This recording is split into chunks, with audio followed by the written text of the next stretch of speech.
Office, it was so much of disrespect.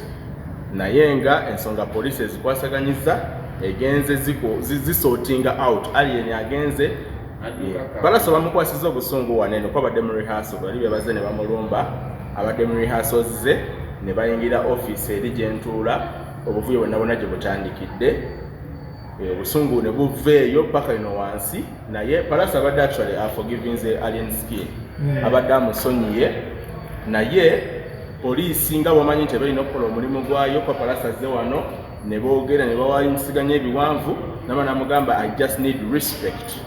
If you respect me, I will respect you back. Gwani amanya ko nze bampita bless gwe manager wa kino kifo Voices and Beats gwe manager wa kifo nze mu multimedia yes, Voices and Beats ani yaise alien skin one alien skin tumanya yaise nze mbadde nyingira nga alien skin yange so talukukakanyiza otya embeera yo twekutte abantu bangi Big Papa mbadde ndi awo nengenda nempita Big Papa kubanze mbadde sibisobola bana abantu Big Papa yabasobola yabamanyi era Big Papa yaze ne babaako ne kyebakola okakananga office bagifulumye olutalo ne ludda wabweru then police, that's when it came in. Nejja nekwata alien then after alien nalyoka akola ki na disappearing ku police so ebisigadde ndowooza information jajja ku police. Alien abadde n'abayaye nga bameka? Alien abadde n'abantu nga mukaaga basically.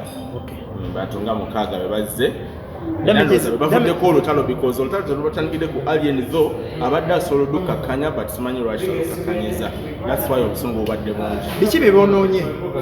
Abonoonye amataala ga studio awo bonoonye amataala ga studio computer n'ebirala tonotono kibaddewo tubadde mu rehearsal za Pallaso nga tumaliriza olw'eggulo nga ssaawa 12 awo alien skin najja n'eggaali ye so kati ne wabaawo obutakkaanya wakati wa babouncer ba alien skin n'aba Pallaso kuba babadde babagana okugenda okujja okuyingira eri Pallaso gy'abadde ali so olutalo ne lutandika ne batandika olwana ne bamenya ebintu ne balwana Pallaso n'akuba alien skin ng'amugamba abeere discipline because mu industry eno mwe tuli kya mugaso nnyo okuwa respect omuntu omukulu akusingako because nze mbadde mu industry eno for some time era nga nkola n'abayimbi ab'enjawulo naye nze kyendabye obuzibu buva ku abaana bano ababeera around abayimbi